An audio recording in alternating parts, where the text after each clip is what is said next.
మహాపరిశుద్ధుడు, మహాగణుడు, సర్వోన్నతుడు, సర్వశక్తిమంతుడైన దేవాతి దేవునికి మొదటిగా నా యొక్క స్తుతులు, స్తోత్రములు, కృతజ్ఞతలు తెలియచేసుకుంటున్నాను.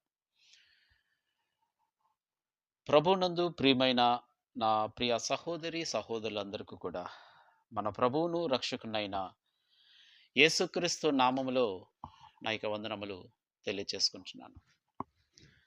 ప్రియులారా, అంతా క్షేమంగా ఉన్నారని ఆశిస్తున్నాను. మీ అందరి ప్రార్థనలు బట్టి, ఆ దేవాతి దేవుని యొక్క కృపను బట్టి నేను క్షేమంగా ఉన్నాను. మరి ఒక వీడియోతో మీ ముందుకు ఈ విధంగా రావడాన్ని బట్టి దేవాతి దేవునికి నేను ఎంతగానో కృతజ్ఞునై ఉన్నాను. వాక్యం విషయంలో మనమందరం కూడా ఏకాభిప్రాయానికి రావాలని, మన మధ్యలో ఉన్నటువంటి అనేక సమస్యలను మనకు పౌలు గారు రోమా పత్రికలో ఒక చక్కటి మాట ఆయన తెలియజేస్తారు. రోమీలకు రాసిన పత్రిక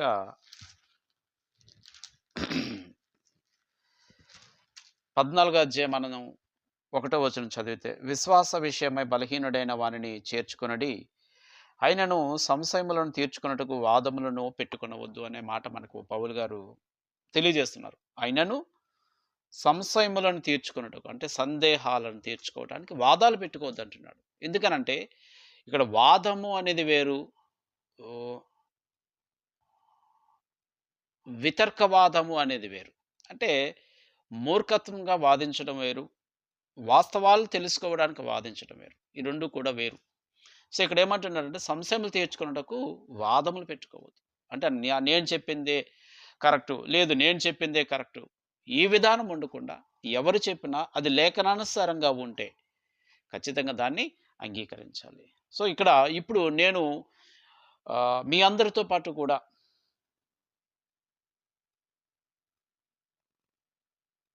చెబుతున్నటువంటి విషయాన్ని, మీ అందరితో పాటు నేను కూడా తెలుసుకొని చెబుతున్న విషయాన్ని అనేక సందర్భాల్లో, ఎందుకంటే యేసుక్రీస్తు విషయంలో మనము సంపూర్ణ జ్ఞానము అనేది సంపాదించుకోవాలి.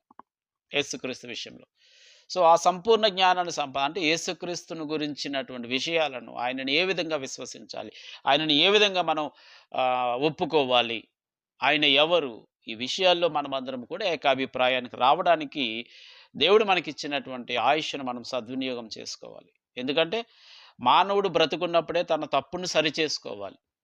మానవుడు మరణించిన తర్వాత తప్పును సరిచేసుకునేటువంటి పరిస్థితి అనేది ఉండదు. అది ఎట్టి పరిస్థితుల్లో కూడా. ఒక్కసారి మానవుడు తన శ్వాసను విడిచాడు అంటే ఇంకా అతడు తీర్పు కొరకు ఎదురు చూడడమే తప్ప కానీ మరలా తాను తప్పును సరిచేసుకునేటువంటి పరిస్థితి అనేది దేవుడు మానవునికి ఇవ్వలేదు. అందుకనే మానవ జీవితం అనేది చాలా ధన్యమైనది, తప్పును సరిచేసుకొని సరైన మార్గంలో నడవడానికి. సో ఇప్పుడు మరి యేసుక్రీస్తు విషయంలో నేను చాలా సందర్భాల్లో అనేక మందితో నేను చర్చించేటప్పుడు ఎక్కువ యేసుక్రీస్తు దేవుడా కాదా అనే విషయం మీద చాలా మందితో నేను చర్చించాను. అవకాశం ఉండి ఇంకా చర్చిస్తూనే ఉంటాను. ఎందుకంటే సత్యాన్ని తెలియపరచాలి. ఇక్కడ ఏదో నా యొక్క ఉద్దేశాన్ని లేకపోతే నేను చెప్పిందే వాస్తవం అనేటువంటి విధానం కాకుండా సత్యాన్ని స్థాపించడానికి నేను చేస్తున్న ప్రయత్నం. సో ఆ ప్రయత్నంలో అనేక మందితో నేను మాట్లాడేటప్పుడు, కొందరు నాతో మాట్లాడేటప్పుడు ఆయన మానవ దారిగా భూమి మీద బ్రతుకుచున్న కాలమందు, అంటే యేసుక్రీస్తు వారు శరీరధారిగా భూమి మీద ఉన్నప్పుడు అనేక స్వస్థతలు చేస్తూ అనేక మందిని ఆయన బాగు చేయడం అనేది చేశారు. ఎవరు? యేసుక్రీస్తు, మన ప్రభు అయిన యేసుక్రీస్తు.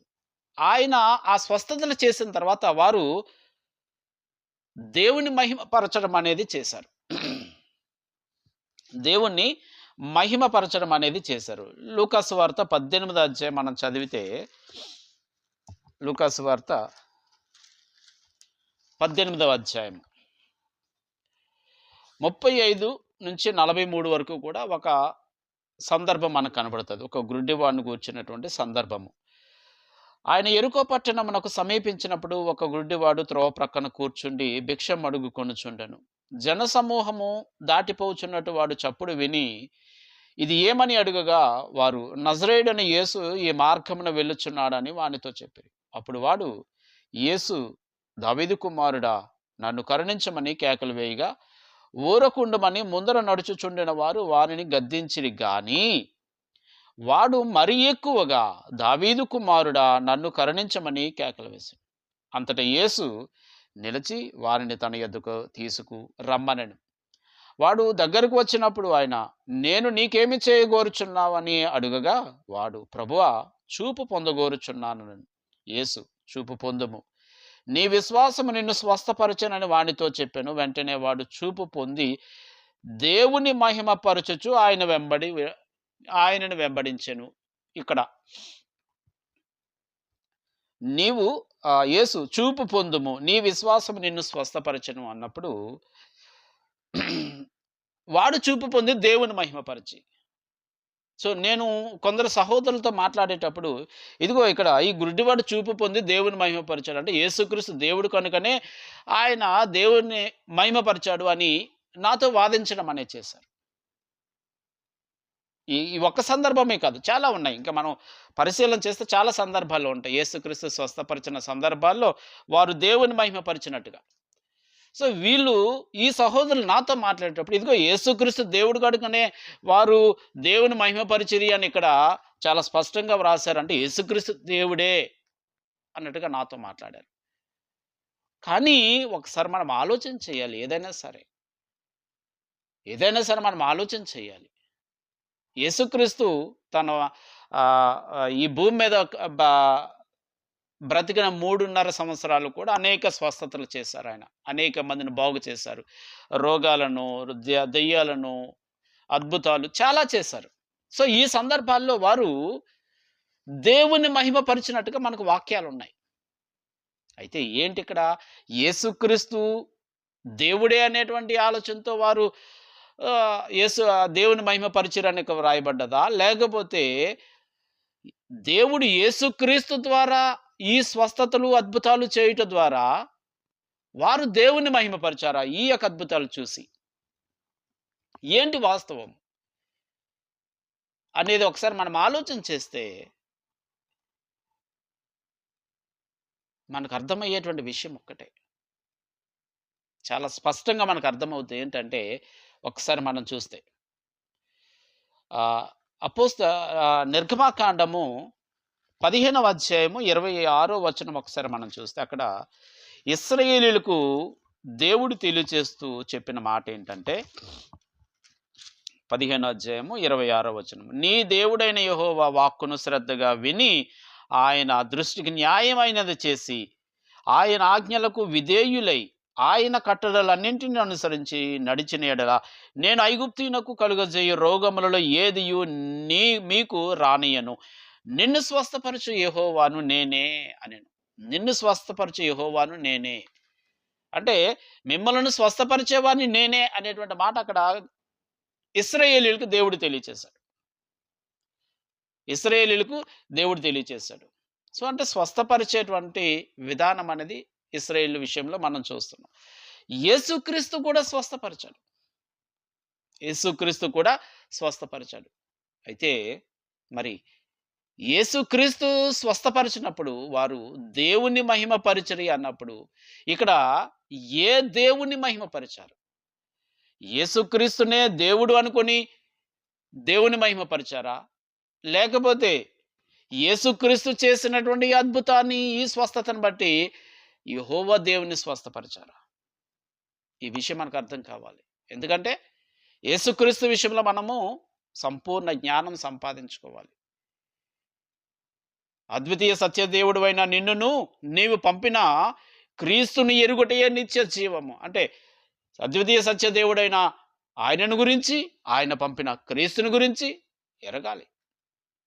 ఒకవేళ మనము వారి గురించి ఎరిగిగానే మనము లేకపోతే, 2 తెస్సలోని పత్రికలో పౌలు గారు చాలా సూటిగానే చెప్పారు. 2 తెస్సలోని పత్రిక 1వ అధ్యాయం మనం చదివితే 6 నుంచి 8 వచనాలు, ప్రభువైన యేసు తన ప్రభావమును కనపరచు దూతలతో కూడా పరలోకం నుండి అగ్ని జ్వాలలలో ప్రత్యక్షమై దేవుని ఎరిగిన వారికిని, ఇందాక మనం ఏదైతే చదవమో యోహాను సువార్త 17:3, అద్వితీయ సత్యదేవుడు అయిన నిన్నును నీవు పంపిన క్రీస్తును ఎరుగుటయే నిత్య జీవము. అదే మాట ఇక్కడ మనం ఒకసారి చూస్తే, దేవుని ఎరిగిన వారికిని, మన ప్రభు అయిన యేసు సువార్తకు లోబడిన వారికిని ప్రతిదండన చేయనప్పుడు, అంటే దేవుని ఎరగాలి, ప్రభువైన యేసుక్రీస్తుని ఎరగాలి. సో, ఈ ప్రభువైన యేసుక్రీస్తును కేవలం ఎరిగితే సరిపోదు. లేదు, యెహోవా దేవుని మాత్రం కేవలం ఎరిగితే సరిపోదు. ఇద్దరిని కూడా ఎరగాలి. సో, కనుక ఈరోజు మనం యేసుక్రీస్తు విషయంలో సంపూర్ణ జ్ఞానం కలిగి ఉండాలి. యేసుక్రీస్తు వారు ఆయన స్వస్థత కార్యక్రమాలు చేసేటప్పుడు, ఆ స్వస్థత కార్యక్రమాలు బట్టి వారు దేవుని మహిమపరిచిరి అంటే, అక్కడ ఏ దేవుని మనం చూడాలి? యేసుక్రీస్తునే దేవునిగా చూడాలా? లేకపోతే యేసుక్రీస్తు చేసినటువంటి అద్భుతాలను బట్టి యెహోవా దేవుని వారు మహిమపరిచారు అనేది చూడాలా? అనేది మనము చూసుకున్నట్లయితే, వాక్యం అనేది చాలా స్పష్టంగా మనకు తెలియపరుస్తుంది. ఇక్కడ మనకు ఆహ్, దాన్నేమంటే అర్థం కాని రీతిగా వాక్యం మనకివ్వలేదు. కానీ మనం చదివేటువంటి విధానంలోనే లోపాలుంటేనే వాక్యం మనకు అర్థం కాదు గానీ, వాక్యాన్ని మనం జాగ్రత్తగా చదివితే మనకు అర్థమయ్యే రీతిగానే వాక్యం ఉంది. మత్తయి సువార్త 15వ అధ్యాయం మనం చదివితే మత్తయి సువార్త 15వ అధ్యాయం. యేసుక్రీస్తు చేసినటువంటి స్వస్థతలను బట్టి, అద్భుతాలను బట్టి వారు ఏ దేవుని మహిమపరిచారు అనేది మనకు ఈ లేఖనాలు చాలా స్పష్టంగా చెప్తున్నాయి. మత్తయి సువార్త 15వ అధ్యాయము 29-31. యేసు అక్కడి నుండి వెళ్ళి గలిలయ సముద్ర తీరమునకు వచ్చి కొండ ఎక్కి అక్కడ కూర్చుండగా బహుజన సమూహములు ఆయన యొద్దకు కుంటివారు, గ్రుడ్డివారు, మూగవారు, అంగహీనులు మొదలైన అనేకులను తీసుకుని వచ్చి ఆయన పాదముల యొద్ద పడవేసిరి. ఆయన వారిని స్వస్థపరిచెను. ఎవరు? ఎవరినైతే వీరంతా తీసుకొచ్చారు, ఈ గురుడివారు, మూగవారు, అంగహీనులు, వీళ్ళందరినీ తీసుకొచ్చి యేసు పాదముల యొద్ద పెట్టారు. యేసుక్రీస్తు వారు వారందరినీ స్వస్థపరిచారు. మూగవారు మాట్లాడుటయు, అంగహీనులు బాగుపడుటయును, కుంటివారు నడుచుటయును, గురుడివారు చూచుటయును జనసమూహము చూచి ఆశ్చర్యపడి ఇశ్రాయేలు దేవుని మహిమపరిచిరి. చూసారా? యేసుక్రీస్తు అక్కడ గుడ్డివారిని, కుంటివారిని, అంగహీనులను, మూగవారిని స్వస్థపరిస్తే, ఆ స్వస్థతను చూసి ఆశ్చర్యపడి వారు ఇశ్రాయేలీయుల దేవుని మహిమపరిచారు. అంటే ఎవరు ఈ ఇశ్రాయేలు దేవుడు? ఎవరు ఈ ఇశ్రాయేలు దేవుడు అంటే, యెహోవాయే ఇశ్రాయేలీయుల దేవుడు. యెహోవాయే ఇశ్రాయేలు దేవుడు. అబ్రహాము దేవుడు, ఇస్సాకు దేవుడు, యాకోబుల దేవుడే ఇశ్రాయేలీయుల దేవుడు అని మనకు ఘంటాపదంగా బైబిల్ అంతా కూడా చెబుతుంది. ఎవరు ఇశ్రాయేలు దేవుడు అంటే ఘంటాపదంగా యెహోవాయే ఇశ్రాయేలీయుల దేవుడు అని. అదేవిధంగా మత్తయి సువార్త 9వ అధ్యాయం, మత్తయి సువార్త 9వ అధ్యాయం 8వ వచనం మనం చదివితే అక్కడ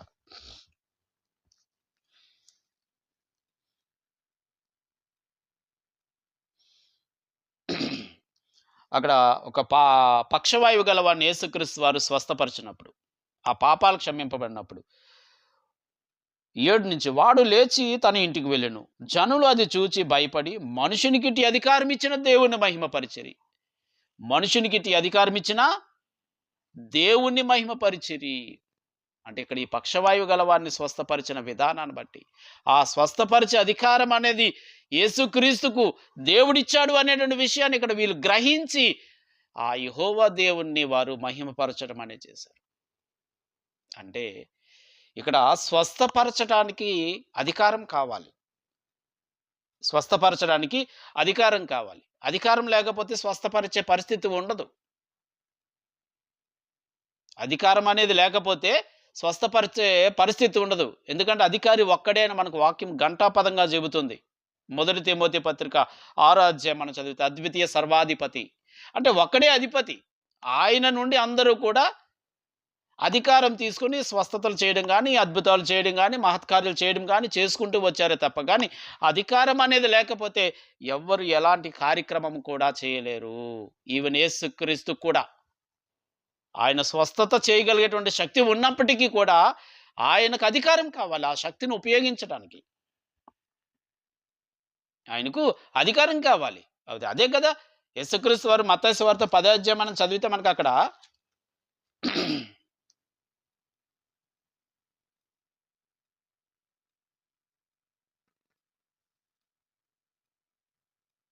5 నుంచి మనం చదివితే, యేసు ఆ 12 మందిని పంపుచు వారిని చూచి వారికి ఆజ్ఞాపించినదేమనగా, మీరు అన్యజనుల త్రోవలోకి వెళ్ళకుడి, సమరయులు ఏ పట్టణంలోనైనను ప్రవేశింపకుడు గాని ఇశ్రాయేలు వంశంలో నశించిన గొర్రెల యొద్దకు వెళ్ళుడి. వెళ్ళుచు పరలోక రాజ్యం సమీపించి ఉన్నదని ప్రకటించుడి, రోగులను స్వస్థపరచుడి, చనిపోయిన వారిని లేపుడి, కుష్ఠరోగులను శుద్ధులనుగా చేయడి, దెయ్యములను వెళ్ళగొట్టడి, ఉచితముగా పొందితురు గనుక ఉచితముగా ఇయ్యుడి అనేటువంటి మాట మనకి ఎక్కడ కనబడుతుంది. అంటే వీళ్ళకు ఈ స్వస్థతలు చేసే అధికారాన్ని యేసుక్రీస్తు అపోస్తులకు ఇచ్చాడు. కాబట్టే వాళ్ళు అనేకమైన స్వస్థతలు, అద్భుతాలు చేశారు అపోస్తులు. అంటే ఈ అధికారం అనేది లేకపోతే అపోస్తులు కూడా చేసేవారు కాదు. అధికారం అనేది లేకపోతే అపోస్తులు కూడా స్వస్థతలు గాని, అద్భుతాలు గాని, మహత్కార్యాలు గాని చేసే పరిస్థితే ఉండదు. సో, అంటే తండ్రి యేసుక్రీస్తుకు అధికారం అనేది ఇవ్వడాన్ని బట్టి ఆయన అనేకమైన అద్భుతాలు, స్వస్థతలు అనేవి చేయడం వల్ల అక్కడ అంటున్నారు, ఈ మనుషునికి ఇట్టి అధికారం ఇచ్చిన దేవుణ్ణి మహిమపరిచారు. ఏ దేవుణ్ణి మహిమపరిచారు అక్కడ? ఎవరు అక్కడ? అక్కడ దేవుడు అంటే మనం ఎవరిని చూడాలి అంటే యెహోవా దేవుని చూడాలి. అంతేగాని యేసుక్రీస్తుని కాదు. ఎందుకంటే యేసుక్రీస్తు దేవుడు పంపగా వచ్చినటువంటి వాడు. దేవుడు అధికారం ఇస్తే అద్భుతాలు, మహత్కార్యాలు, సూచక్రియలు అనేవి చేసుకుంటూ వచ్చాడు. కనుకనే అక్కడ వాళ్ళంత క్లియర్‌గా మనుషుడికి ఇట్టి అధికారం ఇచ్చిన, అంటే ఇక్కడ మనుషుడు అంటే ఏదో కామన్‌గా మనలాంటి స్థితి అనే కాదండి అక్కడ. అక్కడ ఆయన మానవ రూపిగా ఉన్నాడు కాబట్టి అక్కడ మనుషుడు అనే మాట ఉపయోగించారు. అంటే ఇక్కడ ఈ అద్భుతాలు, స్వస్థతలు అనేవి చేసినప్పుడు ఆయన చేసినటువంటి ఈ అద్భుతాలను బట్టి వారు ఎవరిని మహిమపరిచారంటే మనకు అర్థం కావాల్సింది యెహోవా దేవుని వారు మహిమపరిచారు. అంతేగాని అక్కడ వారు యేసుక్రీస్తుని దేవుడు అనుకొని మహిమపరచలేదు. ఈ మాట ఎందుకు చెప్పవలసి వచ్చిందంటే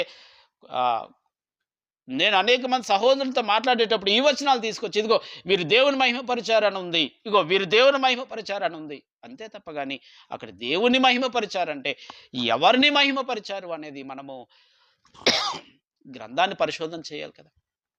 అదేవిధంగా లూకా సువార్త 7వ అధ్యాయం 16వ వచనం మనం ఒకసారి చదివితే, లూకా సువార్త 7వ అధ్యాయం 16వ వచనం. ఇక్కడ ఒక స్త్రీ, తల్లికి ఒక్కడే కుమారుడు ఉంటాడు, ఆయన చనిపోయాడు.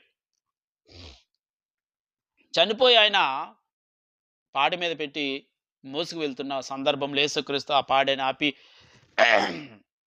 ఆ చనిపోయిన ఆ కుమారుని లేవనెత్తిన సందర్భంలో, లేవనెత్తి ఆ తల్లికి ఆ కుమారుని అప్పగించిన తర్వాత అక్కడ మనం చూసుకున్నట్లయితే అందరూ భయక్రాంతులై, అదేంటి చనిపోయిన వాడిని లేపడం ఏంటి? ఎంత అద్భుతమైనటువంటి క్రియ అండి యేసుక్రీస్తు చేసింది. అప్పటికి ఆ కాలంలో అపోస్తలులు చాలా మందిని లేపారు. సీమోను పేతురు కూడా ఒక విధవరాలని ఆయన లేపుతారు, చనిపోయి ఉన్నటువంటి ఒక విధవరాలని. అంటే ఇక్కడ యేసుక్రీస్తు ఒక చనిపోయినటువంటి ఒక యవనస్తుని లేపినప్పుడు వారు భయక్రాంతులై దేవుడు తన ప్రజలకు దర్శనం అనుగ్రహించి ఉన్నాడని దేవుణ్ణి మహిమపరిచిరి. దేవుడు తన ప్రజలకు దేవుడు తన ప్రజలకు దర్శనం అనుగ్రహించి ఉన్నాడని దేవుని మహిమపరిచిరి. ఎవరి ద్వారా? యేసుక్రీస్తు ద్వారా వారికి ఆ ప్రత్యక్షత అనేది, అంటే ఆ యొక్క ఆ శక్తి అనేది వారు చూశారు. ఎప్పుడైతే యేసుక్రీస్తు వారు ఆ కుమారుని పాడె మీద నుంచి లేవనెత్తడం అనేది జరిగిందో. అంటే ఇక్కడ ఎవరిని మహిమపరిచారు? ఇక్కడ యేసుక్రీస్తుని దేవుడు అనుకుని వీళ్ళు మహిమపరిచారా? ఒకవేళ మనమైతే అదే అనుకుంటాం. ఎందుకంటే మనం అట్లా చదువుతున్నాం కాబట్టి. మనం చదివే తీరు అనేది ఆ విధంగా ఉంది కాబట్టి ఇక్కడ యేసుక్రీస్తుని దేవుడు అనుకున్నారు కాబట్టి యేసుక్రీస్తును దేవునిగా మహిమపరిచారని మనం చెబుతాం. కానీ ఇక్కడ చదివితే దేవుడు తన ప్రజలకు దర్శనం అనుగ్రహించి ఉన్నాడని వారు దేవుని మహిమపరిచిరి. సో అంటే మనకు అర్థం కావాల్సింది ఏంటంటే యేసుక్రీస్తు ద్వారా ఏ అద్భుతాలు జరిగినా, ఏ ఆశ్చర్య కార్యాలు జరిగినా, ఏ స్వస్థతలు జరిగినా వాటి ద్వారా వారు దేవుని మహిమపరిచిరి అంటే మనకు అర్థం కావాల్సింది అక్కడ యెహోవా దేవుని మహిమపరిచిరి అనేటువంటి పాయింట్ మనకు అర్థం కావాలి. వారు యెహోవా దేవుని మహిమపరిచారు అని మనకు అర్థం కావాలి. ఒక చిన్న ఉదాహరణ, కష్టకాలంలో ఎవరైనా సరే సహాయం చేశారంటే దేవుళ్ళా వచ్చి నువ్వు సాయం చేసావయ్యా అని పెద్దలు అంటే అంటుంటాం. దేవుళ్ళా వచ్చి అంటే దేవుడే వచ్చాడనా? కాదు కదా. దేవుళ్ళ వచ్చి నువ్వు సాయం చేసావంటే దాని అర్థం దేవుడే వచ్చాడనా? దేవుడు అతని ద్వారా నీకు సహాయాన్ని అందించాడు కాబట్టి అక్కడ దేవుడనే మాట ఉపయోగిస్తున్నాం తప్ప కానీ దేవుడే నిజంగా వచ్చాడని కాదు. అంటే యేసుక్రీస్తు ద్వారా వారు దేవుణ్ణి మహిమపరచడం అనేది చేశారు అక్కడ. యేసుక్రీస్తు ద్వారా వారు దేవుని మహిమపరచడం అనేది చేశారు. యేసుక్రీస్తు పుట్టినప్పుడు కూడా లూకాసు వార్త 2వ అధ్యాయం మనం చదివితే 20వ వచనము, లూకాసు వార్త 2వ అధ్యాయము 20వ వచనం మనం చదివితే,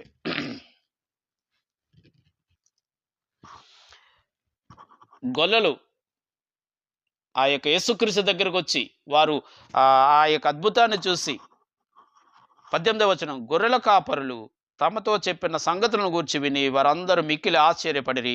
అయితే మరి ఆ మాటలన్నీ తన హృదయంలో తలపోసుకొనుచు భద్రం చేసుకున్నాను. అంతటా ఆ గొర్రెల కాపర్లు తమతో చెప్పబడినట్లుగా తాము విన్న వాటిని కన్న వాటిని గూర్చి దేవుణ్ణి మహిమపరచుచు, అంటే యేసుక్రీస్తు పుట్టుక అనేది ఒక అద్భుతమైనటువంటి క్రియ, సూచక్రియ. సో దాన్ని చూసి వారు ఏం చేశారు? దేవుని మహిమపరిచారు. ఎవరు? ఏ దేవుని మహిమపరిచారు? యెహోవా దేవుని మహిమపరిచారు. ఎట్లా? ప్రతి చోట కూడా మనం చదివేటప్పుడు అక్కడ ఉన్నటువంటి సందర్భం ఏంటి, వారు ఏ దేవుని మహిమపరిచారు, వారు ఏ ప్రజలు అనేది మనం ఆలోచన చేసి చదవాలి తప్ప కానీ మనము మన ఇష్టానుసారంగా చదవడం కాదు. ఎందుకంటే యేసుక్రీస్తు వారు ఒక మాట అద్భుతంగా చెప్తారు. మత్తయి సువార్త 5వ అధ్యాయం మనం చదివితే, మత్తయి సువార్త 5వ అధ్యాయం చదివితే ఆయన చెప్పిన మాట 5వ అధ్యాయం 16వ వచనం మనం చదివితే,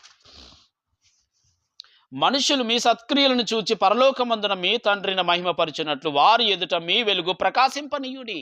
ఇదండి, మనుషులు మీ సత్క్రియలు చూచి పరలోకమందున మీ తండ్రిని మహిమపరచునట్టుగా, అంటే యేసుక్రీస్తు వారు చేసిన సత్క్రియలను చూసి వారు పరలోకమందున తండ్రిని మహిమపరిచారని మనకు అర్థం కావాలి. పరలోకమందున తండ్రిని యేసుక్రీస్తు చేసిన సూచక్రియలు, అద్భుతాలు, మహత్కార్యాలు, స్వస్థతలను బట్టి ఆయనను మహిమపరిచారు అని మనకు అర్థం కావాలి. అంతేగాని ఇక్కడ యేసుక్రీస్తును మనము చూపించడం కాదు, యేసుక్రీస్తు ద్వారా ఇది మనకు అర్థం కావాలి. కనుక అపోస్తలులు కూడా స్వస్థతలు చేసినప్పుడు వారు దేవుని మహిమపరిచినట్టుగా మనకు అపోస్తల కార్యములు 11వ అధ్యాయం మనం చదివితే, అపోస్తల కార్యములు 11వ అధ్యాయం. ఎందుకు ఈ మాటలు నేను చెబుతున్నాను అంటే, మనము ఏదో ఎక్కడో నేర్చుకున్నటువంటి ఒక బోధకు బందీ అయిపోయాం. మనం ఆ బందీ అయిపోవడం వల్ల మనము అందులోంచి బయటకు రాలేకపోతున్నాం. కాబట్టే వాస్తవాలను తెలుసుకోవడానికి మనం ప్రయత్నం చేయాలి. మనకి ఇంకా సమయం ఉంది. ఆయుష్ అనే దేవుడు ఇస్తున్నాడు అంటే సత్యాన్ని తెలుసుకోవడానికి మనము ప్రయాసపడాలి, సత్యాన్ని తెలుసుకోవడానికి మనము ఆతృత పడాలి. సత్యము నిన్ను స్వతంత్రునిగా చేయును అనే మాట ఏదైతే మనకు యేసుక్రీస్తు వారు చెప్పారు, ఆ సత్యము తెలుసుకోవడానికి మనము పరుగులు పెట్టాలి. అపోస్తల కార్యములు 11వ అధ్యాయం 18వ వచనం మనం చదివితే, అక్కడ పేతురు చేసిన స్వస్థతను బట్టి అద్భుతాన్ని, అంటే అక్కడ పేతురు ద్వారా జరిగినటువంటి అద్భుతాన్ని బట్టి అన్యజనుల విషయంలో అక్కడ 18వ వచనం చూస్తే, వారు ఆ మాటలు విని మరేమీ అడ్డము చెప్పగా, అట్లయితే అన్యజనులకును దేవుడు జీవార్థమైన మారు మనసు దయచేసి ఉన్నాడని చెప్పుకొనుచు దేవుని మహిమపరిచిరి. అంటే ఇక్కడ పేతురు ద్వారా నికోదేము కుటుంబానికి, నికోదేము ఐ థింక్ ఎవరు క్షమించండి కొర్నేలి కుటుంబానికి పరిశుద్ధాత్మ అనేది అనుగ్రహింపబడిన పద్ధతిని బట్టి అన్యజనులు కూడా జీవార్థమైన మారు మనసు అనుగ్రహించాడని చెప్పి వారు దేవుని మహిమ, అంటే పేతురు ద్వారా జరిగినటువంటి ఆ అద్భుతాన్ని బట్టి వారు దేవుని మహిమపరిచారు. అంతేగాని అక్కడ పేతురు దేవుడు కాదు కదా. పేతురు ద్వారా జరిగినటువంటి ఆ అద్భుతమైనటువంటి క్రియను బట్టి వారు దేవుని మహిమపరచడం అనేది జరిగిందంటే మరి మనం ఎందుకు ఆలోచన చేయలేకపోతున్నాం ఆ రీతిగా? ఇక్కడ దేవుని మహిమపరిచారు అంటే అక్కడ ఆ స్థానంలో యేసుక్రీస్తుని ఎట్లా కూర్చోబెడుతున్నాం మనము? ఎందుకు మనము సత్యవాక్యాన్ని సరిగా విభజన చేయలేకపోతున్నాం? యేసుక్రీస్తు ఎవరు అనేటువంటి విషయంలో ఎందుకు మనము సరి అయినటువంటి అవగాహన తెచ్చుకోలేకపోతున్నాం? తెలియకుండా మరణిస్తే అది వేరే విషయం. తెలిసి కూడా మనము సత్యాన్ని అంగీకరించకపోతే పాప క్షమాపణ లేదు. చాలా క్లియర్‌గా మాట్లాడుతున్నాడు బైబిల్‌లోని. పౌలు గారు తెలియక చేసితిని గనుక కరుణింపబడితిని. నువ్వు తెలిసి పాపం చేస్తే నీకు పాప క్షమాపణ ఉంటదా? ఉండదు కదా! బుద్ధిపూర్వకంగా పాపము చేస్తే ఇక బలి ఉండదు అని హెబ్రీ పత్రికే చెప్పింది. నా ప్రియ సహోదరులారా, ఆలోచన చేయండి. యేసుక్రీస్తు విషయంలో సంపూర్ణ జ్ఞానం సంపాదించుకోవడానికి మనం ప్రయాసపడాలి. మన ద్వారా అద్భుతాలు జరిగేటప్పుడు వారు ఎవరిని మహిమపరుస్తారు అనే విషయం మనకు అర్థం కాదా? దేవుణ్ణి కదా మహిమపరుస్తారు. మన ద్వారా ఏదైనా ఒక మంచి కార్యం జరిగింది అంటే వారు ఎవరిని మహిమపరుస్తారు? దేవుణ్ణే కదా! మరి ఇక్కడ యేసుక్రీస్తు చేసిన స్వస్థతను బట్టి వారు ఎవరిని మహిమపరిచారు అంటే దేవుణ్ణి అనేటువంటి ఆలోచన మనకు రాదా? ఆలోచన చేయండి. సత్యాన్ని తెలుసుకోండి. వాస్తవాన్ని తెలుసుకోవడానికి ప్రయత్నం చేయండి. అపోస్తల కార్యములు 21వ అధ్యాయం 20వ వచనం చూస్తే, మేము యెరూషలేము 17వ వచనం, మేము యెరూషలేమునకు వచ్చిన సహోదరులు మమ్మల్ని సంతోషపరచుకుని మరునాడు పెద్దలందరూ అక్కడికి వచ్చి ఉండగా పౌలు మాతో కూడా యాకోబునకు వచ్చాను. అతడు వారిని కుశలములు అడిగి తన పరిచర్య వలన దేవుడు అన్యజనులు జరిగించిన వాటిని వివరముగా తెలియజెప్పాను. వారు విని దేవుని మహిమపరిచి, అంటే అన్యజనులలో అపోస్తలుడైన పౌలు గారి ద్వారా జరిగినటువంటి సూచక్రియలు కానీ, అద్భుతాలు కానీ, ఆశ్చర్య కార్యాలు కానీ చూసి, అవన్నీ చూసి వారు దేవుని మహిమపరిచి, అంటే ఇక్కడ పౌలు దేవుడనా? కాదు కదా! అక్కడ పేతురు దేవుడు కాదు, ఇక్కడ పౌలు దేవుడు కాదు, అక్కడ యేసుక్రీస్తు దేవుడు కాదు. వీరంతా కూడా దేవుడిచ్చినటువంటి అధికారాన్ని బట్టి, వారు ఆ క్రియలు చేయబట్టి, ఆ అధికారం ఇచ్చిన దేవునికి వీరు మహిమ చెల్లించడం అనేది చేశారు అనే విషయం మనకు అర్థం కావాలి. ఇక్కడ అపోస్తలుకే శక్తి ఉంది, కానీ దాన్ని సద్వినియోగం చేసుకోవాలి. అది చూపించాలి, ఆ శక్తిని చూపించాలంటే దానికి ఏం కావాలి అంటే అధికారం అనేది కావాలి. అధికారం అనేది ఇచ్చినట్టుగా లూకా సువార్తలో మనం చదువుతాం.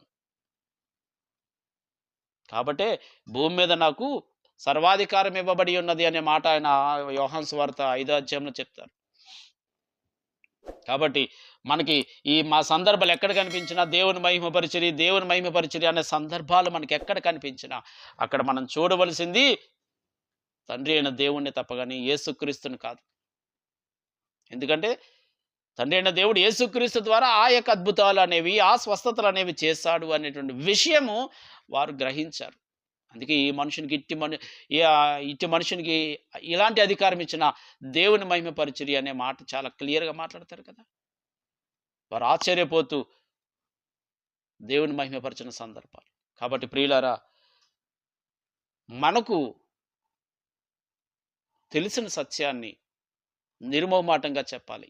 అందులో ఎలాంటి సందేహపడకూడదు. నిర్మోహమాటంగా, నిస్సంకోచంగా ఇది సత్యము అని అనుకుంటే దానికి ఇంకా జనుకు, బెనుకు అనేది ఉండకూడదు. ఖచ్చితంగా ఎక్స్‌ప్రెస్ చేయడమే దాన్ని. ఎందుకంటే దాని మీద నీ దగ్గర సరైన సమాచారం ఉంది కాబట్టి ఎలాంటి ప్రశ్నకైనా సమాధానం అనేది నువ్వు చెప్పగలవు. కాబట్టి ప్రియులారా, ఈ సందర్భాల్లో యేసుక్రీస్తు చేసిన స్వస్థతను బట్టి వారు దేవుని మహిమపరిచిరి అంటే అక్కడ యేసుక్రీస్తు దేవుడు అని కాదు. యేసుక్రీస్తు చేసిన అద్భుతాన్ని బట్టి, ఆయనకు అధికారం ఇచ్చిన దాన్ని బట్టి వారు యెహోవా దేవుణ్ణి వారు మహిమపరిచిరి అనే విషయం మనకు అర్థం కావాలి. అదే సత్యం అనే విషయాన్ని మనము మనస్ఫూర్తిగా అంగీకరించి సత్యంలో బలపడాలని, ఇంకా దీని మీద మీకు ఎలాంటి సందేహం ఉన్నా సరే, ఒకవేళ ఇంకా నా మాటలు మీకు అర్థం కాకపోతే కామెంట్ చేయండి. మరలా నా తదుపరి వీడియోలో నా యొక్క భాషా శైలిని సరిచేసుకొని ఇంకా వాస్తవాలను తెలియచేయడానికి నేను ముందుకు వస్తాను. ఈ మాటలు విన్న మీ అందరికీ కూడా నా యొక్క వందనములు.